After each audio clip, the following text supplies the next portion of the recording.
നിങ്ങളുടെ നേത്രപരിചരണം ഞങ്ങൾ ഉറപ്പു നൽകുന്നു. Optical city computerised eye clinic, multi branded optical store, opposite SBI bank, Kizhakkethala, Karuvarakundu. Branch Pookkottumpadam, Wandoor, Karulai, Edakkara. പന്നിക്കിണിയിൽ നിന്ന് ഷോക്കേറ്റ് വിദ്യാർത്ഥി മരിച്ച സംഭവത്തിൽ പോലീസിനും വനംവകുപ്പ് മന്ത്രിക്കുമെതിരെ രൂക്ഷ വിമർശനവുമായി മുസ്ലിം ലീഗ് നേതാവ് KM ഷാജി. പ്രതി കോൺഗ്രസുകാരനാണെങ്കിൽ തന്നെ എന്താണ് പ്രശ്നമെന്നും അയാൾക്കെതിരെ എന്തുകൊണ്ടാണ് പോലീസ് നടപടിയെടുക്കാതിരുന്നതെന്നും അദ്ദേഹം ചോദിച്ചു. Vazhikkadavu panchayat UDF committee KSCB session ഓഫീസിലേക്ക് നടത്തിയ മാർച്ചിൽ സംസാരിക്കുകയായിരുന്നു അദ്ദേഹം.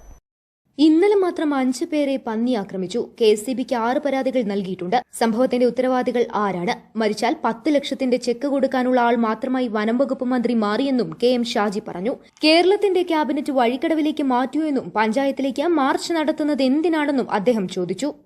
കേരളത്തിലുടനീളം ഇന്നലെ തന്നെ 5 പേർക്കാണ് മലപ്പുറത്തും കോഴിക്കോടും തിരുവനന്തപുരത്തുമായി ഇന്നലെ ഈ കുട്ടി മരിച്ച ദിവസം തന്നെയാണ് 5 പേർക്കാണ് പന്നിയുടെ ആക്രമണം ഉണ്ടായിട്ടുള്ളത്. ഏകദേശം കേരളത്തിലെ നിലവിലുള്ള കണക്കുകൾ പരിശോധിച്ചാൽ ഈ സർക്കാരിന്റെ കാലത്ത് മാത്രം 54 പേരാണ് ഈ സർക്കാർ കാലയളവിൽ പന്നിയുടെ കുത്തേറ്റ് മരിച്ച ആളുകളുള്ളത്.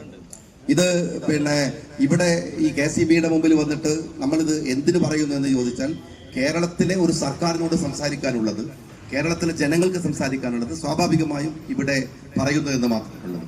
നേരത്തെ ഇവിടെ പറഞ്ഞൊരു കാര്യമുണ്ട്, നേരത്തെ ജോയി സംസാരിച്ച ഒരു കാര്യമുണ്ട്. ഇയാള് കോൺഗ്രസ്സുകാരനല്ല എന്ന് പറഞ്ഞു. കോൺഗ്രസ്സുകാരനാണെങ്കിൽ എന്താണ് പ്രശ്നം? ലീഗുകാരനാണെങ്കിൽ എന്താണ് പ്രശ്നം?